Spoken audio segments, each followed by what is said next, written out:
के इस नए पहलू में खामोशी का शोर घुला है। ट्रैफिक की रोशनियों में कोई चेहरा ढूंढ रहा हूँ।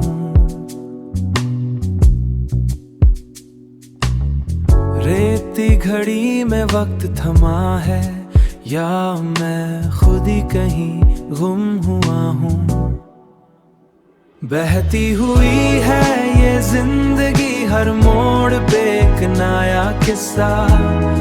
इन पलों का क्या हिस्सा है जो मिलते ही खो जाते हैं। शहर के सुनसान में हम क्यों खुद से मिल जाते हैं, हम क्यों खुद से मिल जाते हैं। पुरानी दुकानों के बंद शटर पर चांद की परछाई लग रही है हंसी।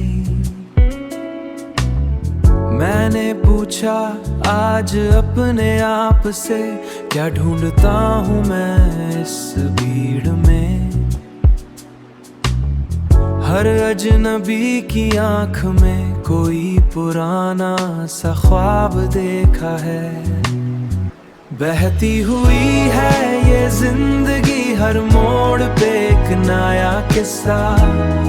इन पलों का क्या हिस्सा है जो मिलते ही खो जाते हैं। शहर के सुनसान में हम क्यों खुद से मिल जाते हैं, हम क्यों खुद से मिल जाते हैं। रोशनी से डर नहीं लगता, अंधेरे से तो मैं वाकिफ हूँ। बस इस शोर के बीच में सन्नाटे को तलाश रहा हूँ। शहर सो गया है, मैं जाग रहा हूँ। ख्वाब या हकीकत, ख्वाब या हकीकत।